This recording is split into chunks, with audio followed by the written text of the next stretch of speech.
Je m'appelle Marguerite, j'ai 70 ans aujourd'hui, et je vais vous raconter l'histoire la plus douloureuse de ma vie.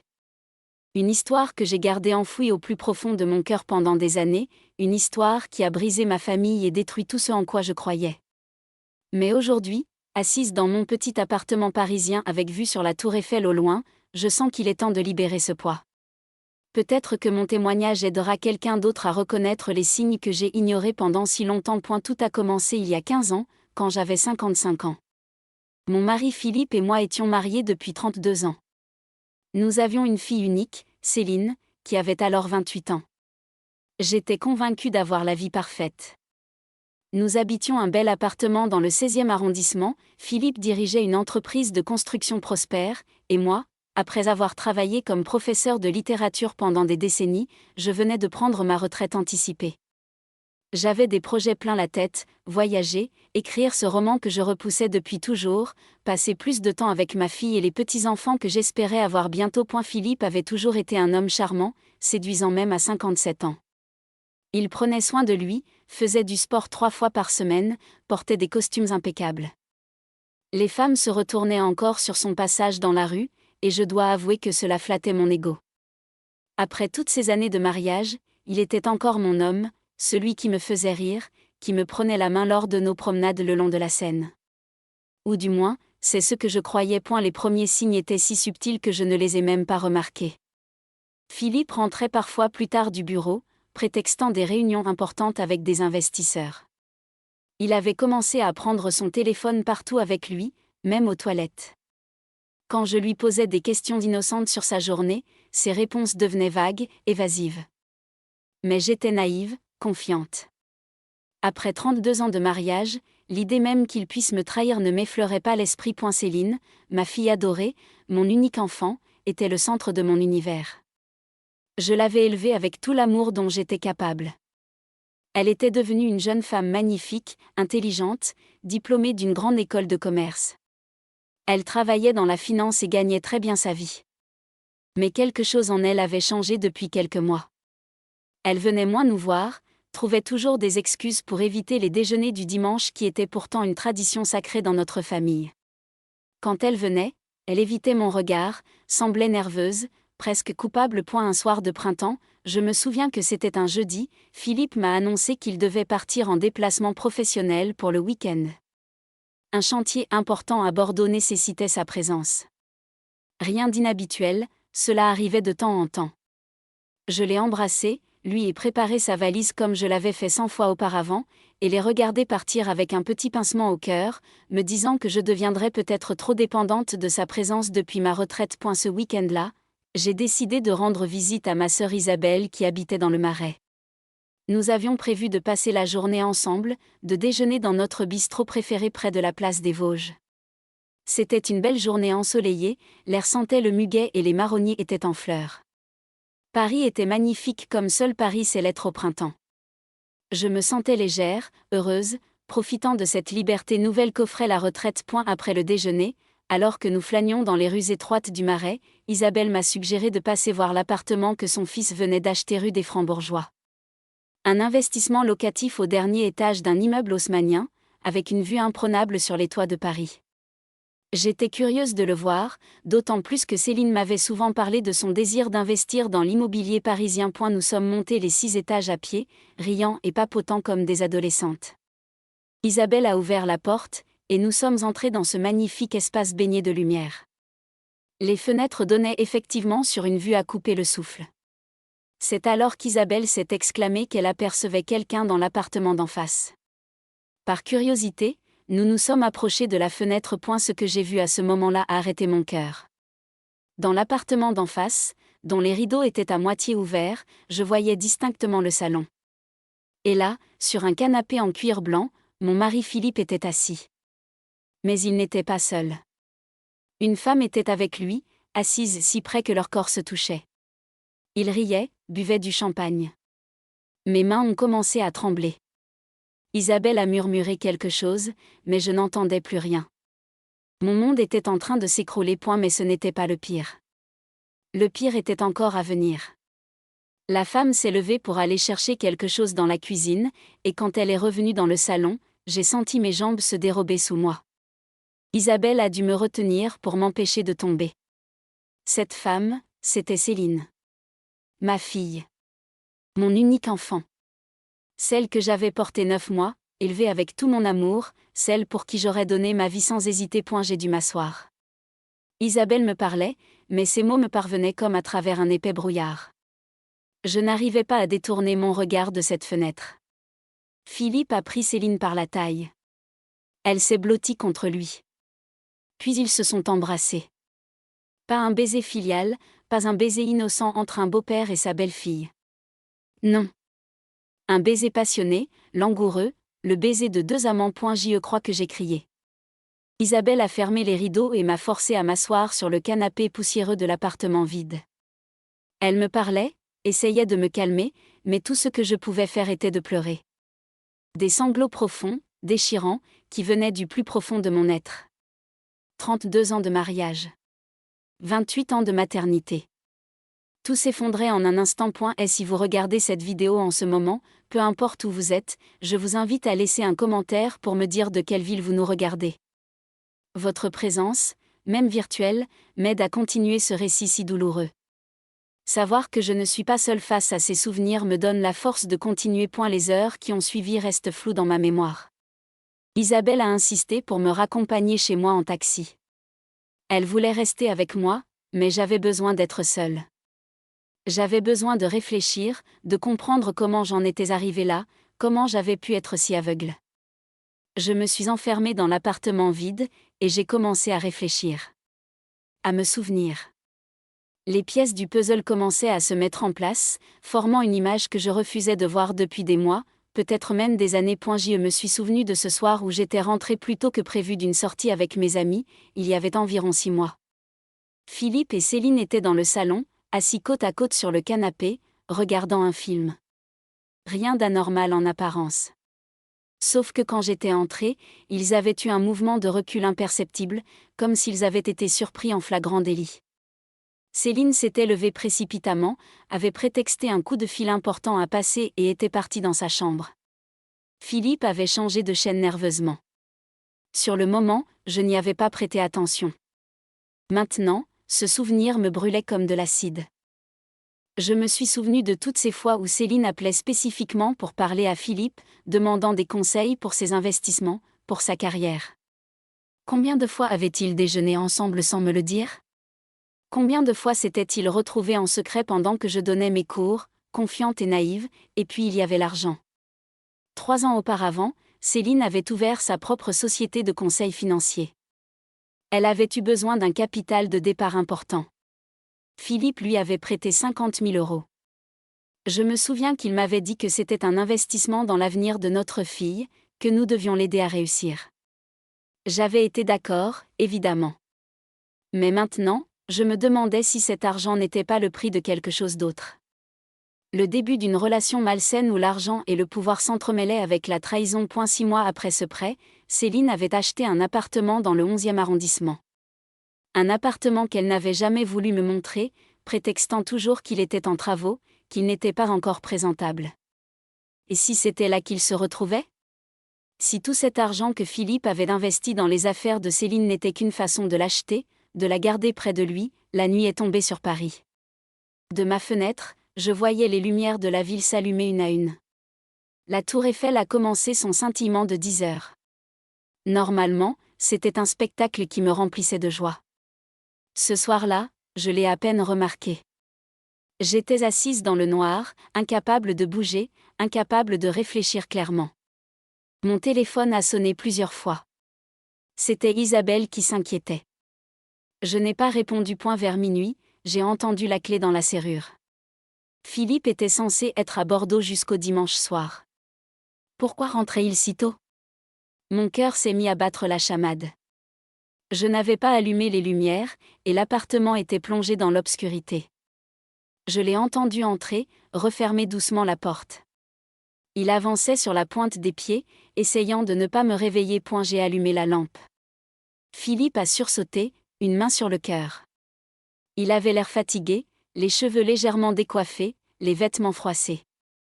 L'odeur de parfum qui émanait de lui n'était pas le mien. C'était celui de Céline. Un parfum que je lui avais offert pour son dernier anniversaire. L'ironie de la situation m'a presque fait rire hystériquement. Philippe m'a regardé, et j'ai vu quelque chose passer dans ses yeux. De la peur? De la culpabilité? Il a essayé de sourire, de prendre un air désinvolte. Il m'a dit que les réunions s'étaient terminées plus tôt que prévu, qu'il avait décidé de rentrer pour me faire la surprise. Chaque mot qu'il prononçait était un couteau qui s'enfonçait un peu plus profondément dans mon cœur. Je l'ai regardé droit dans les yeux et je lui ai demandé où il avait vraiment passé la soirée. Il a hésité une fraction de seconde, puis a répété son histoire de Bordeaux. Je lui ai demandé s'il avait vu Céline récemment. Son visage s'est durci imperceptiblement. Il m'a demandé pourquoi je posais cette question. J'ai senti la colère monter en moi, remplaçant progressivement la douleur. Je me suis levée et je lui ai dit exactement ce que j'avais vu cet après-midi. Chaque mot. Chaque détail. L'appartement rue des Francs-Bourgeois. Le salon d'en face. Lui et Céline sur le canapé. Le champagne. Le baiser. J'ai vu son visage se vider de toute couleur. Il a essayé de parler, mais aucun son ne sortait de sa bouche. Puis il s'est effondré sur le canapé, la tête entre les mains. Le silence qui a suivi semblait durer une éternité. Finalement, il a levé les yeux vers moi, et j'ai vu des larmes couler sur ses joues. Il m'a dit qu'il était désolé. Ces mots vides, creux, qui ne signifiaient rien. Désolé pourquoi? Pour avoir détruit notre famille? Pour avoir corrompu notre fille? Pour m'avoir menti pendant combien de temps? Je lui ai demandé depuis quand. Depuis combien de temps cette abomination du réel? Il a secoué la tête, refusant de répondre. J'ai insisté, ma voix montant dans les aigus malgré moi. Je voulais savoir.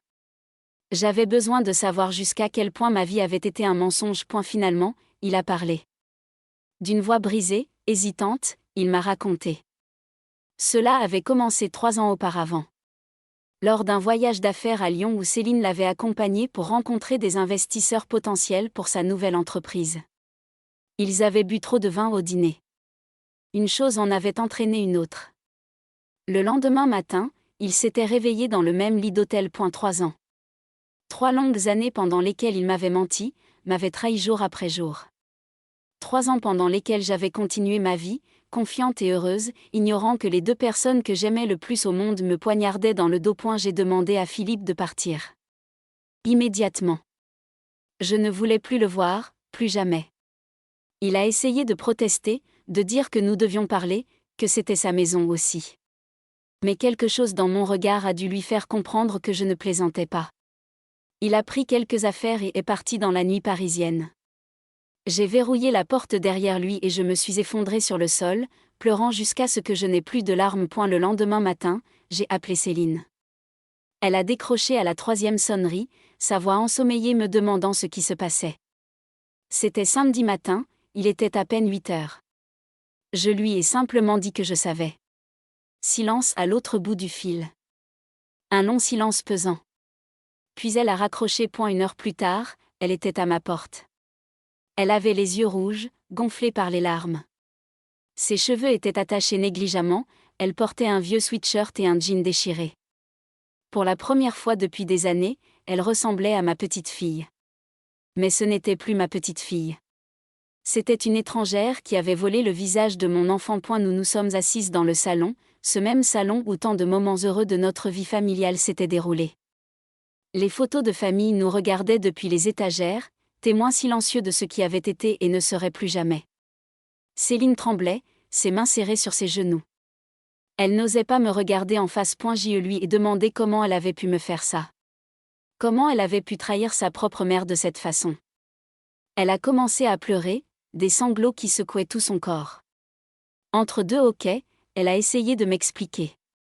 Elle m'a dit qu'elle ne l'avait pas voulu, que cela s'était produit sans qu'elle le veuille vraiment.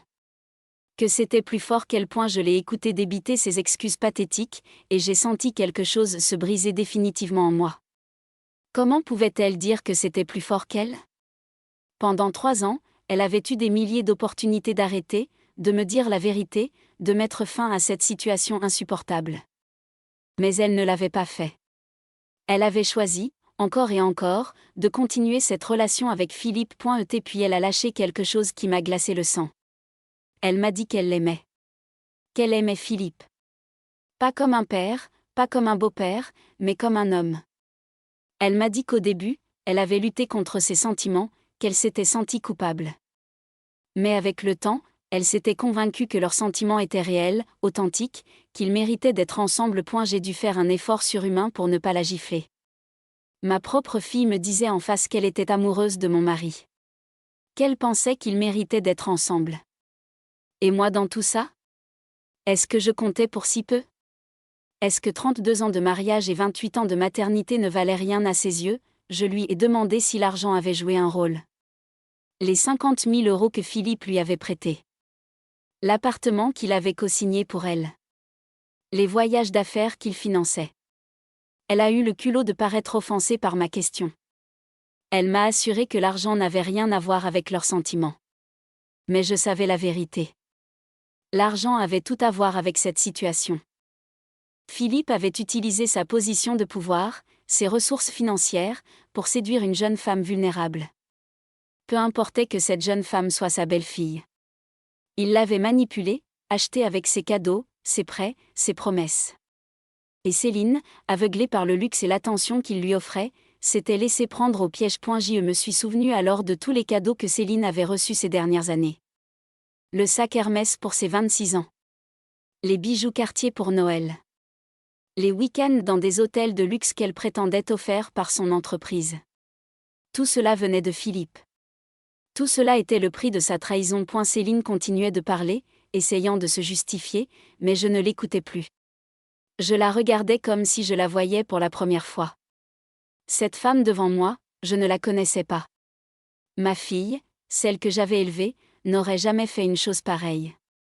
Cette personne était une étrangère, une traîtresse qui portait le visage de mon enfant. Finalement, je lui ai dit de partir. Elle a essayé de protester, de me dire que nous devions parler, trouver une solution. Une solution? Quelle solution pouvait-il y avoir à une telle situation? Elle voulait que je leur donne ma bénédiction? Que j'accepte leur relation monstrueuse avec le sourire. Je me suis levée et j'ai ouvert la porte.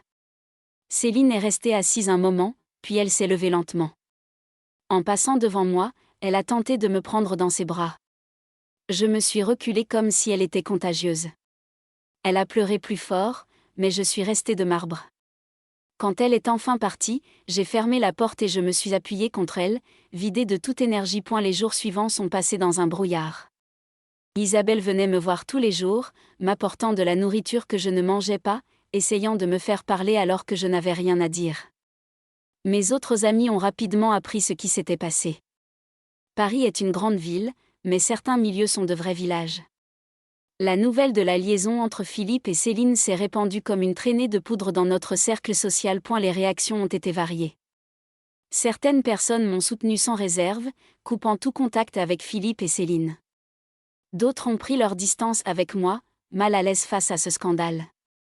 Quelques-unes ont même osé suggérer que j'avais peut-être ma part de responsabilité, que si Philippe avait cherché ailleurs, c'est que quelque chose manquait dans notre couple. Ces remarques me blessaient profondément, ajoutant l'insulte à l'injure. Philippe a essayé de me contacter plusieurs fois. Des appels que je ne décrochais pas, des messages que je ne lisais pas. Il a même essayé de revenir à l'appartement, mais j'avais fait changer les serrures. Finalement, il a compris que c'était fini, qu'il n'y avait pas de retour en arrière possible. Il a loué un appartement dans le 15e arrondissement et y a emménagé avec le peu d'affaires que je lui avais fait livrer. Céline, de son côté, m'envoyait des lettres. De longues lettres où elle s'excusait, expliquait, justifiait. Je les brûlais sans les lire dans la cheminée du salon. Chaque lettre qui partait en fumée me donnait un sentiment étrange de satisfaction. C'était ma façon de les effacer de ma vie, lui et elle. Mais les brûler ne suffisait pas à effacer la douleur. Chaque matin, je me réveillais en espérant que tout cela n'avait été qu'un cauchemar. Et chaque matin, la réalité me frappait de plein fouet. Le côté vide du lit. Le silence de l'appartement. L'absence de ces petits rituels du quotidien qui avaient rythmé ma vie pendant tant d'années. J'ai dû faire face à des décisions pratiques. Le divorce, évidemment.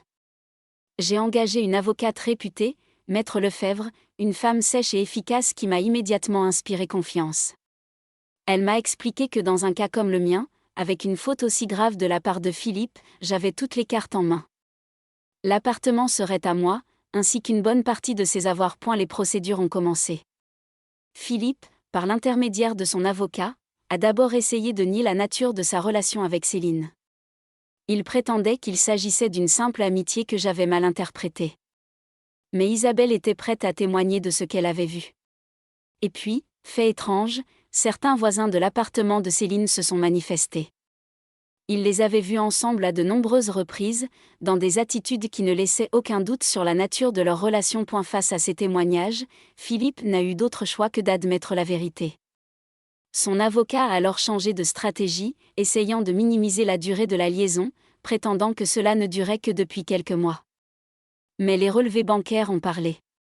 Les cadeaux somptueux, les voyages, les paiements d'hôtels de luxe. Tout était là, noir sur blanc, remontant sur 3 ans. Philippe avait dépensé plus de 150 000 € pour Céline pendant cette période. Notre argent. L'argent que nous avions gagné ensemble pendant des années de travail. Et si vous êtes arrivé jusqu'ici dans mon histoire, je vous en remercie du fond du cœur. Si cette histoire vous touche, si vous voulez continuer à découvrir des récits comme celui-ci, des histoires vraies qui parlent de la vie, de ses trahisons mais aussi de ses renaissances, je vous invite à vous abonner à cette chaîne. Vous ne le regretterez pas, car chaque histoire que je partage ici est un morceau de vie, une leçon, un témoignage qui pourrait vous aider à comprendre les méandres des relations humaines. Pendant que les procédures de divorce traînaient en longueur, j'ai dû apprendre à vivre seule. À 55 ans, après avoir passé plus de la moitié de ma vie avec quelqu'un, c'était comme apprendre à marcher à nouveau. Les premiers mois ont été les plus difficiles. Je ne savais plus qui j'étais. J'étais Marguerite, l'épouse de Philippe, la mère de Céline. Mais maintenant, Philippe était devenu un étranger, et Céline était morte pour moi. Qui étais-je désormais? J'ai commencé à voir une psychologue, Dr Rousseau, une femme d'une 50aine d'années avec des cheveux gris coupés courts et des yeux bienveillants. Au début, j'avais honte.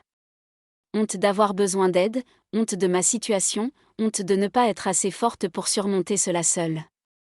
Mais elle m'a fait comprendre que demander de l'aide n'était pas une faiblesse, mais au contraire une forme de courage. Lors de nos séances, j'ai exploré des émotions que je n'avais jamais osé affronter.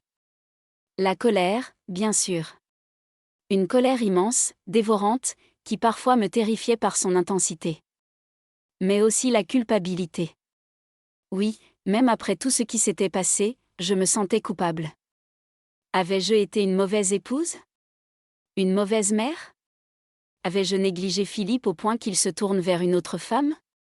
Avais-je raté quelque chose dans l'éducation de Céline? Le docteur Rousseau m'a aidé à comprendre que ce qui s'était passé n'était pas ma faute. Que les choix que Philippe et Céline avaient faits leur appartenaient entièrement. Qu'aucune imperfection de ma part ne justifiait une telle trahison. Ces mots, je devais me les répéter chaque jour, car la culpabilité est un poison sournois qui continue à se répandre même quand on croit l'avoir vaincu. Un jour, environ 6 mois après la découverte de la liaison, j'ai reçu une lettre de Céline. Contrairement aux autres, je ne l'ai pas brûlée. Quelque chose dans l'enveloppe m'a incité à l'ouvrir. C'était une longue lettre manuscrite, couvrant plusieurs pages. Céline y racontait comment elle était tombée amoureuse de Philippe, comment cela s'était produit progressivement, sans qu'elle s'en rende compte au début. Elle décrivait comment, après mon divorce avec son père biologique quand elle avait 5 ans, Philippe était devenu son héros. Comment il était devenu l'homme de référence dans sa vie, celui qui l'emmenait au parc, qui l'aidait avec ses devoirs, qui assistait à toutes ses représentations de danse.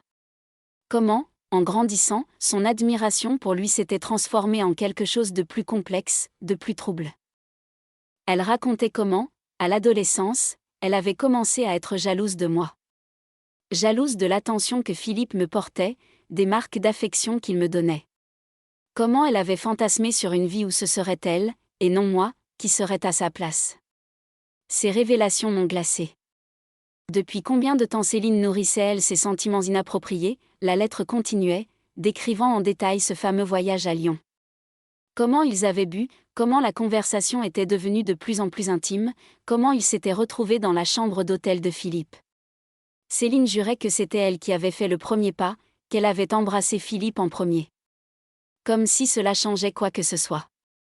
Comme si cela excusait le fait que Philippe, en tant qu'homme adulte et figure paternelle, aurait dû la repousser, remettre les choses à leur place. Mais non. Philippe avait profité de la situation. Peut-être avait-il lui aussi nourri ses pensées inappropriées pendant des années. Peut-être avait-il attendu, guetté le moment où Céline serait assez âgée, assez vulnérable, pour passer à l'acte. Cette pensée me rendait malade. L'homme avec qui j'avais partagé ma vie pendant 32 ans était-il un prédateur qui avait tant Novamantevs continuerait attendu patiemment que ma fille grandisse pour pouvoir la séduire. Céline terminait sa lettre en me suppliant de lui pardonner.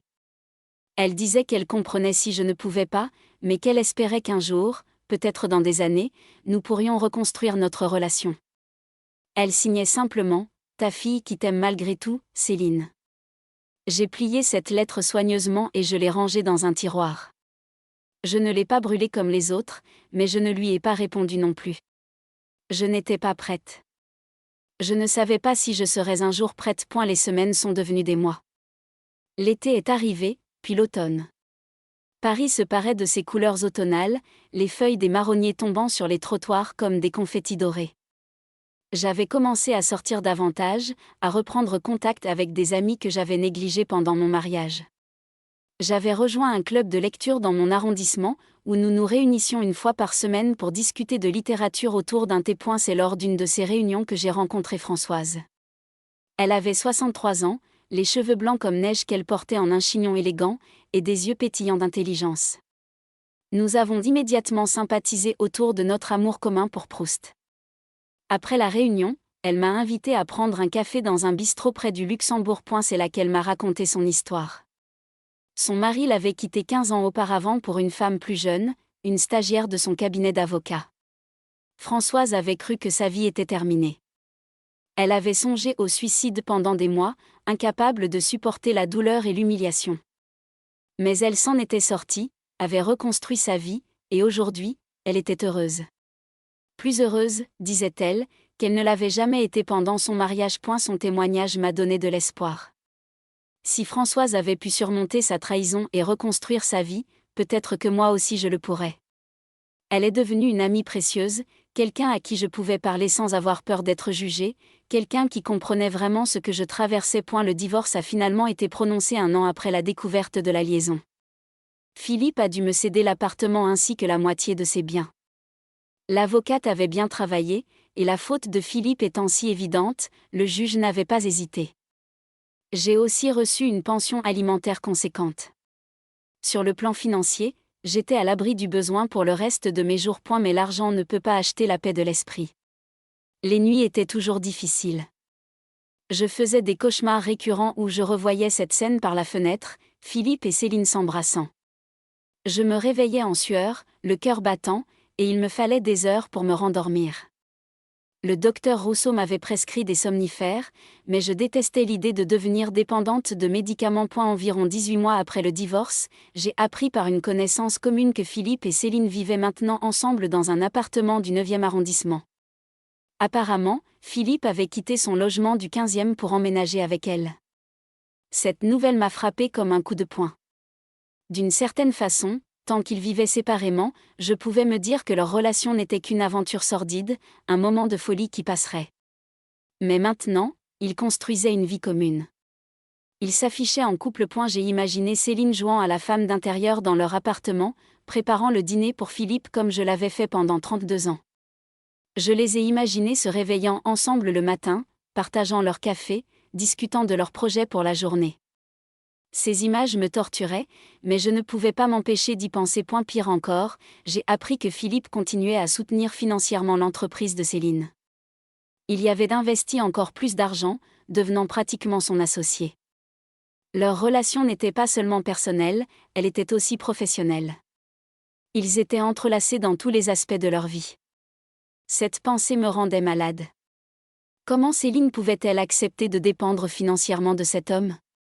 N'avait-elle aucune fierté ? Mais au fond, je connaissais la réponse. Céline avait toujours été attirée par le pouvoir et l'argent. Même enfant, elle admirait les belles choses, rêvait d'une vie luxueuse. Philippe lui offrait tout cela sur un plateau d'argent. Il l'avait acheté, Aussi clairement que s'il y avait eu un contrat signé entre eux. J'ai commencé à me demander si Philippe avait déjà trompé auparavant. Notre mariage avait duré 32 ans. Comment pouvais-je être sûre que Céline était la première? Peut-être y avait-il eu d'autres femmes, d'autres trahisons que je n'avais jamais découvertes. Cette pensée empoisonnait mes souvenirs. Chaque moment heureux de notre mariage était maintenant teinté de doute.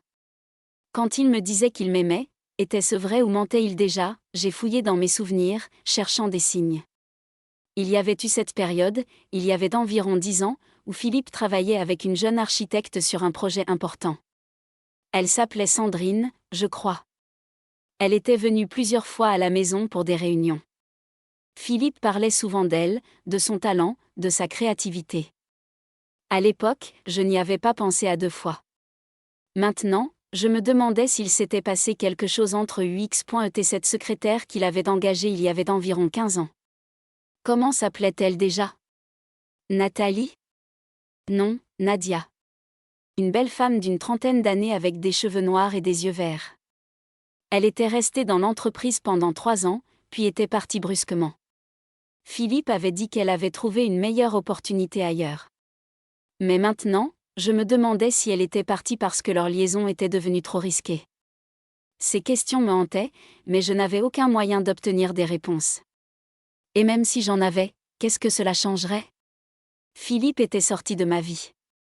Savoir qu'il m'avait trompé 1 fois, 2 fois, ou 10 fois ne changeait rien au résultat final. 2 ans après le divorce, j'ai pris une décision importante. J'ai vendu l'appartement du 16e. Je ne pouvais plus vivre là, entouré de souvenirs qui me faisaient mal. Chaque pièce me rappelait ma vie d'avant, cette vie qui n'avait été qu'une illusion. J'ai acheté un plus petit appartement dans le 5e arrondissement, près du Panthéon. Un appartement lumineux au 4e étage, avec une vue sur les toits de Paris et une petite terrasse où je pouvais cultiver des plantes. Ce déménagement a été cathartique. En triant mes affaires, j'ai jeté ou donné tout ce qui me reliait à mon ancienne vie. Les photos de famille ont été les plus difficiles à gérer. Il y avait des centaines de photos de nous 3, Philippe, Céline et moi. Des photos de vacances en Bretagne, de Noël en famille, d'anniversaires joyeux. Dans toutes ces photos, nous avions l'air heureux. Étions-nous vraiment heureux, ou était-ce déjà un mensonge? J'ai gardé quelques photos de Céline enfant, avant que Philippe n'entre dans nos vies. Des photos de ma fille à 3 ans, à 5 ans, innocente et pure. C'était cette Céline-là que je voulais me rappeler, pas la femme qu'elle était devenue. Toutes les autres photos, je les ai déchirées et jetées. Un geste symbolique, peut-être, mais qui m'a fait du bien. Dans mon nouvel appartement, j'ai créé un espace qui était vraiment le mien. J'ai peint les murs dans des couleurs que j'aimais, accroché des tableaux que j'avais toujours voulu mais que Philippe trouvait trop modernes. J'ai acheté de nouveaux meubles, créé une bibliothèque qui occupait tout un mur du salon. Lentement, j'ai construit un nouveau chez moi, un endroit où je me sentais en paix. J'ai aussi repris l'écriture. Ce roman que je voulais écrire depuis toujours, je m'y suis enfin attelée. L'histoire d'une femme qui reconstruit sa vie après une trahison. L'écriture est devenue ma thérapie. Chaque matin, je m'installais à mon bureau face à la fenêtre, et j'écrivais. Les mots coulaient, libérant des émotions que je n'arrivais pas toujours à exprimer autrement. J'ai aussi voyagé. Seule. C'était terrifiant au début. J'avais toujours voyagé avec Philippe ou avec des amis. Mais partir seule, aller dans des endroits inconnus sans personne sur qui compter, c'était une expérience nouvelle. Je suis allée en Italie, puis en Espagne. J'ai passé un mois dans une petite ville de Toscane, louant une maison avec vue sur les vignobles. Là-bas, loin de Paris et de tous mes souvenirs douloureux, j'ai commencé à me retrouver. Un soir, alors que je dînais seule sur la terrasse de ma location toscane, regardant le soleil se coucher sur les collines, j'ai réalisé quelque chose d'important. Pour la première fois depuis des années, j'étais heureuse. Pas euphorique, pas dans l'extase, mais simplement en paix. Le poids constant qui avait pesé sur ma poitrine depuis la découverte de la trahison s'était allégé. Je pouvais respirer à nouveau. Ce n'était pas que j'avais pardonné. Je ne pense pas que je pardonnerai jamais vraiment à Philippe et Céline. Mais j'avais accepté. J'avais accepté que ce qui s'était passé était arrivé, que je ne pouvais pas changer le passé, que la seule chose sur laquelle j'avais un contrôle était mon présent et mon futur. Quand je suis rentrée à Paris après mes voyages, j'avais changé. Physiquement d'abord, j'avais perdu du poids, bronzé au soleil italien, laissé mes cheveux grisonner naturellement au lieu de continuer à les teindre. Mais le changement était surtout intérieur. J'étais plus forte, plus confiante. Je n'avais plus besoin de l'approbation de qui que ce soit pour être heureuse. C'est à cette période que j'ai reçu un appel inattendu. C'était Céline. Cela faisait maintenant presque 3 ans que nous ne nous étions pas parlé. Au téléphone, sa voix tremblait. Elle m'a demandé si nous pouvions nous voir. Elle avait quelque chose d'important à me dire. Et ma première réaction a été de refuser. Je n'avais rien à lui dire, rien à entendre d'elle. Mais quelque chose dans sa voix m'a fait hésiter. Elle semblait désespérée, brisée. Contre mon meilleur jugement, j'ai accepté de la rencontrer dans un café neutre, loin de nos quartiers habituels. Le jour du rendez-vous, j'étais nerveuse. Je ne savais pas à quoi m'attendre. Quand Céline est entrée dans le café, j'ai eu du mal à la reconnaître. Elle avait beaucoup maigri, ses cheveux étaient ternes, son visage creusé. Elle avait l'air d'avoir vieilli de 10 ans en 3 ans. Les vêtements de luxe avaient disparu, remplacés par un simple jean et un pull. Nous nous sommes assises face à face, un silence gênant entre nous. Céline a commandé un café qu'elle n'a pas bu. Ses mains tremblaient légèrement sur la table. Finalement, elle a levé les yeux vers moi et a commencé à parler. Elle m'a dit que sa relation avec Philippe était un désastre. Que vivre avec lui au quotidien lui avait fait réaliser qu'elle n'était pas amoureuse de lui, qu'elle ne l'avait jamais été vraiment. Ce qu'elle avait pris pour de l'amour n'était qu'une admiration d'enfant mélangée à une attirance pour le pouvoir et l'argent qu'il représentait. Maintenant qu'ils vivaient ensemble, elle voyait ses défauts, ses manies, son égoïsme. L'homme qu'elle avait idéalisé n'existait pas, mais ce n'était pas tout. Philippe était devenu contrôlant, possessif. Il vérifiait son téléphone, voulait savoir où elle allait, avec qui elle parlait. Il utilisait l'argent qu'il avait investi dans son entreprise comme un levier pour la contrôler.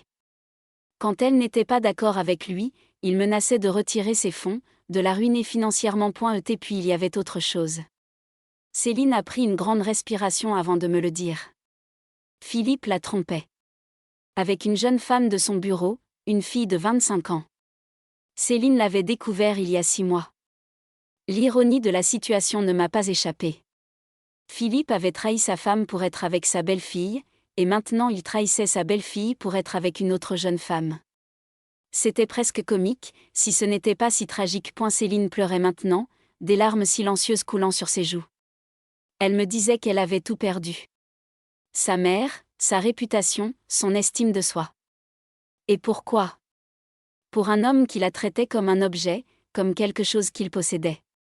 Elle me suppliait de lui pardonner, de lui donner une chance de reconstruire notre relation. Je l'ai regardée pleurer, et j'ai ressenti de la pitié. Pas de la colère, pas de la satisfaction de la voir souffrir, mais de la pitié. Cette femme devant moi n'était plus ma fille, mais elle n'était pas non plus l'ennemi que j'avais combattu dans ma tête pendant 3 ans. C'était juste une personne brisée qui avait fait des mauvais choix et en payait maintenant le prix. Je lui ai dit que je ne pouvais pas lui pardonner. Pas maintenant, peut-être jamais. Que ce qu'elle avait fait avait détruit quelque chose en moi qui ne pourrait jamais être complètement réparé. Mais je lui ai aussi dit que je ne lui souhaitais pas de mal. Que j'espérais qu'elle trouverait un jour la force de quitter Philippe, de reconstruire sa vie, de devenir la personne qu'elle était censée être. Céline a hoché la tête, comprenant que c'était tout ce qu'elle obtiendrait de moi pour le moment. Nous nous sommes séparés devant le café. Je l'ai regardée s'éloigner dans la rue parisienne, une silhouette fragile et seule. Une partie de moi voulait courir après elle, la prendre dans mes bras, lui dire que tout irait bien. Mais je ne l'ai pas fait. J'avais mes propres blessures à guérir. Je ne pouvais pas guérir les siennes aussi. Les mois ont passé. J'ai continué ma vie, entourée de mes nouveaux amis, de mes voyages, de mon écriture. Mon roman avançait bien. Mon éditeur l'avait lu et était enthousiasmé. Il serait publié l'année suivante. Cette perspective me remplissait d'une joie nouvelle. J'allais réaliser un rêve que j'avais depuis l'adolescence. Puis, un jour d'hiver, j'ai reçu un appel de l'hôpital. Céline avait fait une tentative de suicide. Elle avait avalé une boîte entière de somnifères. Par chance, une amie l'avait trouvée à temps et avait appelé les secours. Elle était hors de danger, mais demandait à me voir. Je suis allée à l'hôpital, le cœur lourd. Céline était allongée dans un lit blanc, pâle et fragile. Quand elle m'a vue, elle a fondu en larmes. Je me suis assise à côté de son lit, et pour la première fois en 3 ans, je lui ai pris la main. Elle m'a tout raconté. Comment Philippe était devenu de plus en plus violent verbalement. Comment il avait systématiquement détruit sa confiance en elle. Comment il avait retiré ses fonds de son entreprise, la forçant à la fermer. Comment elle s'était retrouvée sans travail, sans argent, dépendante de lui pour tout. Comment elle avait réalisé qu'elle était devenue exactement ce qu'elle avait juré de ne jamais être, une femme piégée dans une relation toxique. Et puis il y avait eu la goutte d'eau qui avait fait déborder le vase.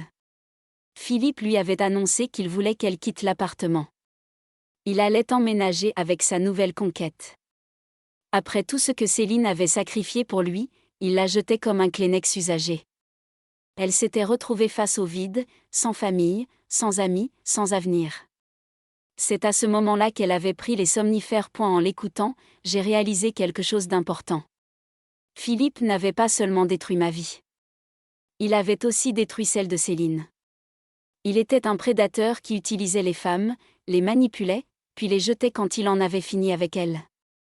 Céline n'avait été qu'une victime de plus, même si elle avait joué un rôle actif dans sa propre destruction. Pour la première fois, j'ai pu séparer ma colère envers Céline de la compassion que je ressentais pour elle en tant qu'être humain. Elle avait fait des erreurs terribles, des choix impardonnables. Mais elle payait maintenant le prix de ses erreurs d'une manière que je n'aurais souhaité à personne. Je suis restée avec elle à l'hôpital jusqu'à ce qu'elle s'endorme. Puis je suis rentrée chez moi, l'esprit en ébullition. Que devais-je faire ? Devais-je aider Céline ? Après tout ce qu'elle m'avait fait, lui devais-je quoi que ce soit ? J'en ai parlé avec le docteur Rousseau lors de notre séance suivante. Elle m'a dit quelque chose qui m'a marqué: aider Céline ne signifie pas que vous lui pardonnez. Cela signifie que vous êtes assez forte pour faire ce qui est juste, même quand c'est difficile.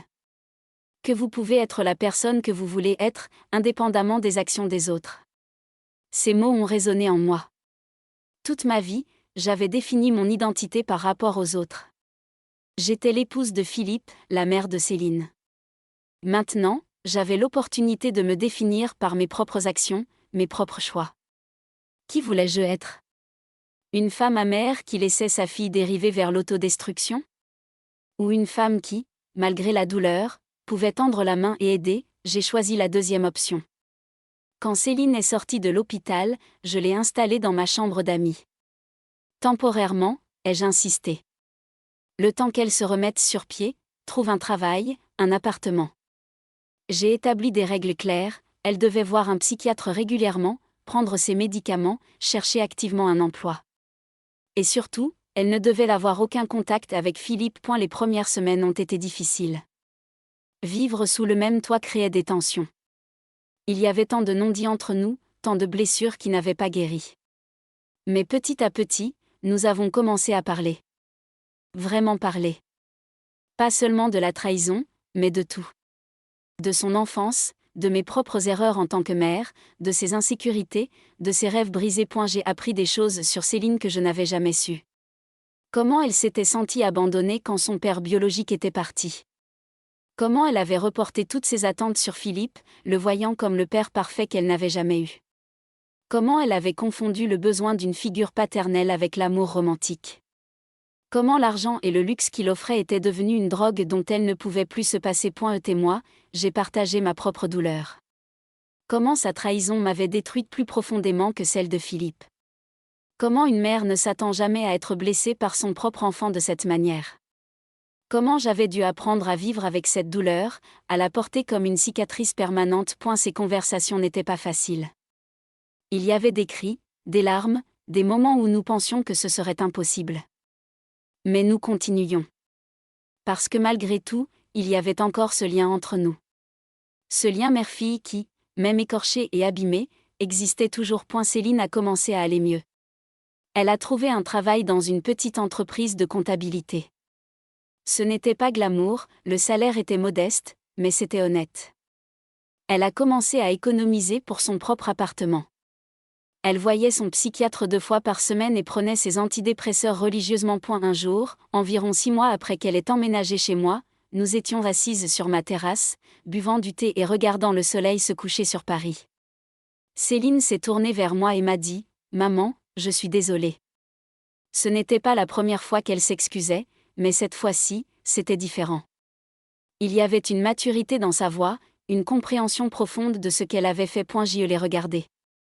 Cette femme de 33 ans qui était à nouveau ma fille. Pas la fille innocente d'autrefois, jamais plus. Mais une nouvelle version de Céline. Une version qui avait payé le prix de ses erreurs, qui avait touché le fond et avait choisi de remonter. Je sais, ai-je répondu simplement. Et c'était vrai. Je savais qu'elle était désolée. Je savais qu'elle regrettait profondément ses choix. Cela ne changeait pas ce qui s'était passé, ne réparait pas complètement notre relation, mais c'était un début. Le pardon est venu progressivement, par petites touches. Ce n'était pas un moment dramatique où j'ai déclaré « je te pardonne » et où tout est redevenu comme avant. C'était plutôt une série de petits moments où j'ai choisi de laisser tomber un peu de ma colère, de ma douleur. Un sourire partagé devant une vieille photo. Une blague qui nous a fait rire aux éclats. Un câlin spontané un matin de dimanche. Aujourd'hui, 15 ans après cette terrible découverte, je peux dire que j'ai reconstruit ma vie. Mon roman a été publié et a eu un succès modeste mais satisfaisant. J'en ai écrit 2 autres depuis. J'ai voyagé dans des dizaines de pays. J'ai des amies merveilleuses qui enrichissent ma vie. J'ai même eu quelques relations amoureuses, rien de sérieux, mais des expériences qui m'ont rappelé que j'étais encore une femme désirable, capable d'aimer et d'être aimée. Céline vit maintenant dans son propre appartement, un petit 2 pièces dans le 11e arrondissement. Elle a reconstruit sa vie professionnelle, travaillant maintenant comme directrice financière pour une PME. Elle est en couple avec un homme bien, un professeur d'histoire qui la traite avec respect et tendresse. Notre relation n'est pas parfaite, elle ne le sera jamais. Il y a toujours cette fissure entre nous, invisible mais présente. Mais nous déjeunons ensemble 1 fois par mois, nous nous appelons régulièrement, et je peux dire honnêtement que je l'aime encore, même si c'est d'une manière différente d'avant. Philippe, j'ai appris par des connaissances communes, est maintenant marié à sa 4e femme. Oui, 4e. Après avoir quitté Céline, il a épousé cette jeune femme de son bureau. Ce mariage a duré 2 ans. Puis il y en a eu une autre. Maintenant, à 72 ans, il est avec une femme de 40 ans. Apparemment, il a des problèmes de santé, son entreprise a périclité. Ses choix ont fini par le rattraper. Est-ce que je ressens de la satisfaction en apprenant ses malheurs? Honnêtement, non. Je ressens plutôt de la tristesse. Tristesse pour toutes les années gaspillées, pour toutes les vies qu'il a abîmées dans sa quête égoïste de jeunesse et de nouveauté. Philippe est devenu un vieil homme pathétique, incapable d'être seul, sautant d'une relation à l'autre sans jamais trouver ce qu'il cherche. Parce qu'au fond, ce qu'il cherche, c'est quelque chose qui ne peut pas venir de l'extérieur. C'est un vide intérieur qu'aucune femme, aucune relation, aucune quantité d'argent ne peut combler. En racontant cette histoire aujourd'hui, à 70 ans, je réalise à quel point j'ai changé. La Marguerite de 55 ans, celle qui a découvert la trahison, était une femme brisée, perdue, qui ne savait plus qui elle était. La Marguerite d'aujourd'hui est quelqu'un de différent. Plus forte, plus sage, plus en paix avec elle-même. La trahison ne m'a pas détruite, même si pendant longtemps j'ai cru qu'elle le ferait. Elle m'a transformée. Elle m'a forcé à regarder ma vie en face, à remettre en question tout ce que je croyais savoir sur moi-même, sur les relations, sur l'amour. Et dans ce processus douloureux, j'ai découvert une version de moi-même que je n'aurais jamais connue autrement. J'ai appris que l'amour d'un partenaire, aussi profond soit-il, ne devrait jamais définir entièrement qui nous sommes. Que nous devons toujours garder une partie de nous-mêmes indépendante, intacte. J'ai appris que la famille n'est pas toujours un refuge sûr, que parfois les blessures les plus profondes viennent de ceux que nous aimons le plus. Mais j'ai aussi appris que la résilience humaine est extraordinaire. Que nous pouvons survivre à des choses que nous pensions impossibles à surmonter. Que le pardon est possible, même quand cela semble impensable. Pas parce que l'autre le mérite, mais parce que nous le méritons. Parce que porter la colère et la rancœur est un fardeau trop lourd, et que le lâcher est un acte de libération. J'ai appris que reconstruire prend du temps. Qu'il n'y a pas de raccourci, pas de solution miracle. Que certains jours seront plus difficiles que d'autres, que les anniversaires, les fêtes de famille, certaines chansons ou certains lieux peuvent réveiller la douleur même des années plus tard. Mais que chaque jour où nous choisissons de continuer, où nous choisissons de vivre plutôt que de simplement exister, est une victoire. Et si je pouvais parler à la Marguerite de 55 ans, celle qui se tenait devant cette fenêtre dans le Marais, regardant sa vie s'effondrer, voici ce que je lui dirais. Tu vas survivre à ça. Je sais que tu ne me crois pas maintenant, que la douleur est si intense que tu as l'impression qu'elle va te tuer. Mais elle ne le fera pas. Tu vas pleurer, crier, avoir mal pendant longtemps. Et puis, un jour, tu vas te réveiller et réaliser que tu as dormi toute la nuit sans faire de cauchemar. Tu vas rire d'une blague et réaliser que c'est la première fois en des mois que tu ris vraiment. Tu vas voir un coucher de soleil et le trouver beau, sans que cette beauté soit immédiatement ternie par la douleur. Tu vas reconstruire ta vie, pierre par pierre. Ce ne sera pas la vie que tu avais imaginée, ce ne sera pas la vie que tu pensais avoir à 70 ans. Mais ce sera ta vie, authentique et vraie. Et tu seras fier de la femme que tu es devenue, de la force que tu as trop tard novamente continue à ruver en toi, de ta capacité à survivre et même à prospérer après une telle dévastation. L'argent, cet élément qui avait joué un rôle si important dans toute cette histoire, a fini par révéler sa vraie nature. Philippe avait utilisé son argent comme un instrument de pouvoir, de manipulation. Il avait acheté l'affection de Céline, créé une dépendance qui l'avait piégé dans une relation malsaine. Mais l'argent, j'ai appris, n'est qu'un outil. Il amplifie ce que nous sommes déjà. Si nous sommes généreux, il nous permet d'être plus généreux. Si nous sommes manipulateurs, il devient une arme. J'ai utilisé l'argent du divorce différemment. Je l'ai investi dans mon indépendance, dans mes voyages, dans mon écriture. J'ai aussi créé une petite fondation qui aide les femmes qui sortent de relations abusives à se reconstruire professionnellement. C'est ma façon de transformer quelque chose de négatif en quelque chose de positif, de donner un sens à tout ce qui s'est passé. Il y a quelques mois, j'ai croisé Philippe par hasard dans une librairie du quartier latin. Je cherchais un livre pour un ami, et il était là, dans l'allée des biographies, voûté, vieilli, méconnaissable. Nos regards se sont croisés. J'ai vu de la surprise dans ses yeux, puis quelque chose comme de la honte. Il a ouvert la bouche pour parler, mais je me suis détournée et j'ai continué mon chemin. Ce n'était pas de la colère qui me poussait à l'ignorer. C'était simplement que je n'avais rien à lui dire. Cet homme appartenait à un chapitre de ma vie qui était fermé. Je n'éprouvais plus de haine pour lui, mais je n'éprouvais plus rien du tout. Il était devenu un étranger, quelqu'un que j'avais connu dans une autre vie. En sortant de la librairie, j'ai réalisé que c'était peut-être la forme la plus pure de guérison. Non pas de pardonner activement, non pas de confronter, mais simplement de ne plus être affecté. De pouvoir voir cette personne qui m'avait tant fait souffrir et ne ressentir que de l'indifférence. L'histoire de ma trahison m'a aussi appris beaucoup sur la nature humaine. Les gens sont complexes, capables du meilleur et du pire. Céline n'était pas un monstre, même si elle avait fait quelque chose de monstrueux. Philippe n'était pas un démon, même si ses actions avaient été démoniaques. Ils étaient des êtres humains imparfaits, faibles, qui avaient fait des choix terribles pour de mauvaises raisons. Moi, j'ai dû affronter mes propres imperfections. Avais-je été une épouse parfaite? Non. Avais-je parfois pris Philippe pour acquis pendant nos années de mariage? Probablement. Avais-je été trop absorbée par mon travail, négligeant peut-être notre relation? Peut-être. Mais reconnaître mes propres erreurs ne justifiait pas sa trahison. C'était important de faire cette distinction. Nous pouvons tous nous améliorer, être de meilleures versions de nous-mêmes, sans que nos imperfections n'excusent la cruauté des autres. J'ai aussi appris que le jugement des autres n'a pas d'importance. Quand le scandale a éclaté, certaines personnes ont pris mes distances avec moi, me traitant comme si j'étais contagieuse.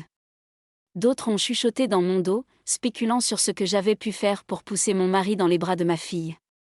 Ces jugements m'ont blessée au début. Mais avec le temps, j'ai réalisé qu'ils en disaient plus sur ceux qui jugeaient que sur moi. Les vraies amies, celles qui sont restées, qui m'ont soutenue sans condition, ce sont elles qui comptent. Isabelle, qui a été là depuis le premier jour. Françoise, qui m'a montré qu'il était possible de reconstruire sa vie. Le docteur Rousseau, qui m'a guidée à travers les moments les plus sombres. Ces femmes sont devenues ma vraie famille, celle qu'on choisit plutôt que celle qu'on hérite. Et la relation entre Céline et moi aujourd'hui est quelque chose d'unique. Nous ne sommes plus mère et fille dans le sens traditionnel. C'est une relation qui a été détruite et reconstruite sur de nouvelles bases. Il y a une honnêteté brutale entre nous maintenant. Nous ne prétendons plus. Nous ne jouons plus de rôle. Quand nous nous voyons, nous sommes juste deux femmes qui partagent une histoire compliquée et douloureuse, mais qui ont choisi de continuer à se connaître malgré tout. Il y a des choses que nous ne faisons plus ensemble. Pas de vacances en famille, pas de célébration de Noël traditionnelle. Ces rituels appartiennent au passé. Nous avons créé de nouveaux rituels, plus simples. Un déjeuner mensuel dans un petit restaurant que nous aimons toutes les deux. Un appel téléphonique le dimanche après-midi. Des messages pour partager un article intéressant ou une bonne nouvelle. Céline a fait beaucoup de thérapie, et elle continue. Elle a dû affronter non seulement sa trahison envers moi, mais aussi les raisons profondes qui l'avaient poussée à faire ses choix. Son besoin d'approbation masculine qui remontait à l'abandon de son père. Sa recherche de sécurité financière qui la rendait vulnérable aux hommes comme Philippe. Son manque d'estime de soi qui lui faisait croire qu'elle ne méritait pas mieux. Elle m'a dit une fois, lors d'un de nos déjeuners, « Tu sais, maman, la chose la plus difficile à accepter n'est pas ce que j'ai fait, mais pourquoi je l'ai fait. J'ai réalisé que je ne m'aimais pas. Je cherchais quelqu'un qui me donne de la valeur parce que je n'arrivais pas à me la donner moi-même. Et Philippe était là, avec son argent, son pouvoir, son attention. Il me faisait sentir importante, spéciale. Mais c'était une illusion. Je n'étais qu'un trophée pour lui, une façon de se prouver qu'il était encore désirable. » Ces mots m'ont touchée parce qu'ils montraient à quel point elle avait réfléchi, à quel point elle avait grandi. La Céline de 28 ans n'aurait jamais pu avoir cette lucidité. Il a fallu qu'elle perde tout, qu'elle touche le fond, pour pouvoir enfin se voir clairement. Quant à moi, je continue ma vie à Paris, dans ma ville bien-aimée. Chaque matin, je me réveille dans mon appartement lumineux avec vue sur le Panthéon. Je prépare mon café, je m'installe à mon bureau, et j'écris. Parfois des romans, parfois des nouvelles, parfois juste mes pensées dans un journal. L'après-midi, je me promène. J'ai mes parcours favoris, le long de la Seine, à travers le jardin du Luxembourg, dans les petites rues du Marais qui ont tant changé depuis cette terrible journée. Je m'arrête dans des cafés, je lis, j'observe les gens. Paris est une ville qui se réinvente constamment, tout en restant éternellement elle-même. Un peu comme moi. Je vais au théâtre, à l'opéra, au cinéma. Je participe toujours à mon club de lecture. J'ai même suivi des cours de peinture, découvrant un talent que je ne soupçonnais pas. Mes aquarelles de Paris ornent maintenant les murs de mon appartement. Elles ne sont pas parfaites, loin de là, mais elles sont miennes. C'est ma vision de cette ville que j'aime. J'ai aussi appris à profiter de la solitude. Pendant longtemps, être seule me terrifiait. J'associais la solitude, à l'abandon. Mais j'ai découvert qu'il y a une différence entre être seule et se sentir seule. Je suis souvent seule maintenant, mais je me sens rarement seule. J'ai appris à apprécier ma propre compagnie, à ne plus avoir besoin de la validation constante des autres pour me sentir entière. Cela ne veut pas dire que je n'ai pas de moments difficiles. Il y a des jours où la tristesse me submerge sans prévenir. Un anniversaire oublié, une chanson qui me rappelle l'époque où je croyais encore en mon mariage, une scène dans un film qui résonne trop fort avec mon expérience. Ces moments arrivent moins fréquemment maintenant, mais ils arrivent encore. Quand ils arrivent, je me permets de les ressentir. Je ne les repousse plus, je ne les noie plus dans l'activité frénétique ou le déni. Je m'assois avec ma tristesse, je la reconnais, je la laisse exister. Et puis, quand elle est prête, elle s'en va, me laissant un peu plus légère. J'ai aussi appris à célébrer mes victoires, même les petites. La première fois que j'ai ri vraiment après la découverte de la trahison. Le premier voyage que j'ai fait seule. Le jour où mon livre a été publié. Le moment où j'ai réalisé que je pouvais passer une journée entière sans penser à Philippe ou à ce qui s'était passé. Chacune de ces victoires était une pierre de plus dans la reconstruction de ma vie. Il y a quelque chose d'ironique dans tout cela. La trahison qui était censée me détruire m'a en fait libérée. Elle m'a forcée à sortir d'une vie où j'étais devenue complaisante, où je ne me remettais plus en question. Elle m'a obligée à me réinventer à un âge où beaucoup de gens pensent que leur vie est déjà tracée, que les jeux sont faits. À 55 ans, j'ai dû recommencer à zéro. Et maintenant, à 70 ans, je peux dire honnêtement que ces 15 dernières années ont été parmi les plus riches de ma vie. Pas les plus heureuses nécessairement, mais les plus authentiques. Les plus vrais points. J'ai récemment relu la lettre que Céline m'avait écrite il y a des années, celle que j'avais rangée sans la brûler. En la relisant avec le recul du temps, j'ai pu voir des choses que je n'avais pas vues à l'époque. La douleur d'une jeune femme perdue, cherchant désespérément quelque chose qui pourrait combler un vide intérieur. Les manipulations subtiles de Philippe dont elle était peut-être plus victime qu'actrice. Cela n'excuse pas ses actions, mais cela les rend plus compréhensibles. Le pardon, j'ai découvert, n'est pas un événement unique. Ce n'est pas un jour où on se réveille et on décide « aujourd'hui je pardonne ». C'est un processus continu, un choix qu'on fait encore et encore. Certains jours, le pardon vient facilement. D'autres jours, la colère et la douleur ressurgirent, et il faut recommencer. Mais avec le temps, les jours de pardon sont devenus plus nombreux que les jours de colère. Et cela, c'est une victoire. J'y pense souvent à la femme que j'étais avant tout cela. La Marguerite qui était professeure de littérature, qui vivait sa vie tranquille et ordonnée, qui pensait connaître toutes les réponses. Cette femme me semble maintenant presque naïve dans sa certitude. Elle croyait savoir ce qu'était l'amour, ce qu'était la famille, ce qu'était la loyauté. Elle avait tout catégorisé, tout rangé dans de jolies boîtes bien étiquetées. Et la vie s'est chargée de lui montrer que rien n'est aussi simple. Que les gens sont complexes, que les situations sont rarement noires ou blanches, que parfois il faut vivre dans le gris inconfortable de l'ambiguïté. Cette leçon a été douloureuse à apprendre, mais elle a été précieuse. Elle m'a rendue plus empathique, moins prompte à juger. Quand j'entends maintenant des histoires de trahison, d'infidélité, de rupture familiale, je ne réagis plus avec l'indignation facile d'autrefois. Je sais qu'il y a toujours plus qu'il n'y paraît, que chaque histoire a des couches de complexité que seuls ceux qui la vivent peuvent vraiment comprendre. L'histoire de ma trahison s'est répandue dans mon cercle social, puis au-delà. J'ai été surprise du nombre de femmes qui sont venues me voir pour partager leurs propres histoires. Des femmes trahies par leur mari, leurs filles, leurs meilleurs amis. Des femmes qui portaient leur douleur en silence, pensant être les seules à avoir vécu quelque chose d'aussi horrible. J'ai réalisé que la trahison, sous une forme ou une autre, est une expérience humaine universelle. Nous avons tous été trahis à un moment ou à un autre. Et paradoxalement, c'est cette universalité qui rend chaque trahison unique et profondément personnelle. Certaines de ces femmes sont devenues des amies. Nous nous retrouvons parfois pour prendre le thé, partager nos histoires, nos stratégies de survie. Il y a quelque chose de libérateur à parler avec des gens qui comprennent vraiment, qui ne minimisent pas votre douleur, qui ne vous disent pas de passer à autre chose avant que vous soyez prête. J'ai appris que la guérison n'est pas linéaire. Ce n'est pas une progression constante du pire vers le mieux. C'est plutôt une série de hauts et de bas, de pas en avant et de pas en arrière. Certains jours, on se sent forte et guérie. D'autres jours, on se retrouve au fond du trou, se demandant si on n'arrivera jamais vraiment à s'en sortir. Mais la différence, avec le temps, c'est que les mauvais jours deviennent moins fréquents et moins intenses. Les bons jours deviennent plus nombreux et plus durables.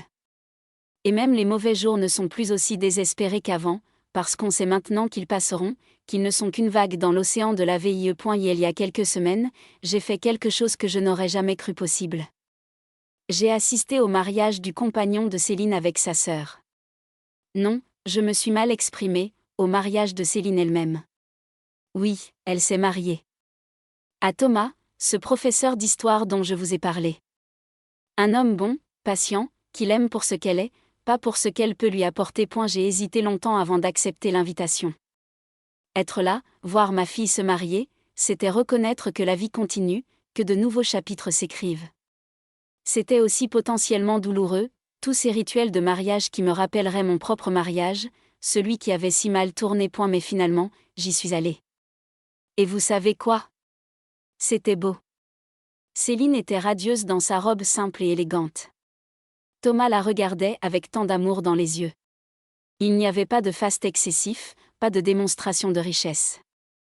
Juste deux personnes qui s'aimaient et voulaient s'engager l'une envers l'autre. Quand Céline m'a vue dans l'assistance, elle a pleuré.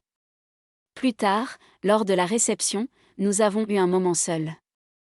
Elle m'a remercié d'être venue, m'a dit que ma présence signifiait tout pour elle. Je l'ai serrée dans mes bras, et j'ai senti quelque chose se dénouer dans ma poitrine. Ce n'était pas le pardon complet, la réconciliation totale. Mais c'était quelque chose. C'était un pas de plus vers la guérison. Philippe n'était pas là, évidemment. Céline avait rompu tout contact avec lui il y a des années. Apparemment, après qu'il l'ait jeté, elle avait réalisé qu'il ne méritait aucune place dans sa vie. C'était sa façon à elle de tourner la page. Après le mariage, en rentrant chez moi dans le taxi qui traversait Paris illuminé, j'ai ressenti quelque chose d'inattendu, de l'espoir. Espoir que Céline avait vraiment changé, qu'elle avait appris de ses erreurs. Espoir que nous pourrions continuer à reconstruire notre relation, pierre par pierre. Espoir que les blessures du passé, même si elles ne disparaîtraient jamais complètement, pourraient devenir plus supportables avec le temps. Maintenant, assise à mon bureau face à la fenêtre donnant sur les toits de Paris, regardant la tour Eiffel scintiller dans la nuit, je me demande ce que l'avenir me réserve. J'ai 70 ans, ce n'est pas jeune, mais ce n'est plus aussi vieux qu'avant. J'ai encore des projets, des rêves. Je veux écrire encore, voyager encore, vivre encore. Peut-être que je rencontrerai quelqu'un. Peut-être pas. Et vous savez quoi? Les deux options me conviennent. J'ai appris que je n'ai pas besoin d'un partenaire pour être heureuse, pour être complète. Si quelqu'un entre dans ma vie et l'enrichit, tant mieux. Sinon, ma vie est déjà riche et pleine. Je pense parfois à ce que j'aurais pu faire différemment. Si j'avais été plus attentive aux signes, aurais-je pu empêcher la liaison? Si j'avais confronté Philippe plus tôt, aurais-je pu sauver mon mariage? Ces questions me hantaient autrefois. Maintenant, je réalise qu'elles sont inutiles. On ne peut pas réécrire le passé. On peut seulement apprendre de lui et faire mieux dans le futur. J'ai appris tellement. Sur moi-même, sur les autres, sur la nature humaine. J'ai appris que l'amour sans respect n'est rien. Que la loyauté ne peut pas être achetée avec de l'argent ou des cadeaux. Que la famille est importante, mais que parfois il faut la redéfinir selon nos propres termes. Que le pardon est possible, mais qu'il prend du temps et ne doit jamais être forcé. J'ai appris que la douleur ne nous tue pas, même quand on pense qu'elle le fera. Qu'on est plus fort qu'on ne le croit. Que la capacité de résilience de l'esprit humain est extraordinaire. Que même dans les moments les plus sombres, il y a toujours une petite lueur d'espoir si on prend la peine de la chercher. J'ai appris qu'il n'y a pas de honte à demander de l'aide, à aller en thérapie, à admettre qu'on ne peut pas tout gérer seul. Que pleurer n'est pas un signe de faiblesse mais de courage, le courage de ressentir ses émotions plutôt que de les enterrer. Que prendre soin de soi n'est pas de l'égoïsme mais une nécessité. J'ai appris que les fins sont aussi des débuts. Que quand une porte se ferme, une fenêtre s'ouvre, même si parfois il faut attendre longtemps avant de la trouver. Que la vie à 70 ans peut être aussi riche et excitante qu'à 20 ou 40 ans, juste différemment. Voilà mon histoire. L'histoire de comment mon mari m'a trahi de la pire façon possible, avec ma propre fille. L'histoire de comment cette trahison m'a détruite, puis reconstruite. L'histoire de la douleur, du pardon, de la rédemption. Ce n'est pas une histoire avec une fin heureuse traditionnelle. Il n'y a pas eu de réconciliation miraculeuse, de retour à la normalité. Parce que la normalité d'avant n'existe plus, elle a été détruite irrémédiablement. Mais c'est une histoire de survie. De résilience. De la capacité humaine à endurer l'inendurable et à en sortir, non pas indemne, mais plus fort. Les cicatrices sont là, elles le seront toujours. Mais elles font partie de qui je suis maintenant.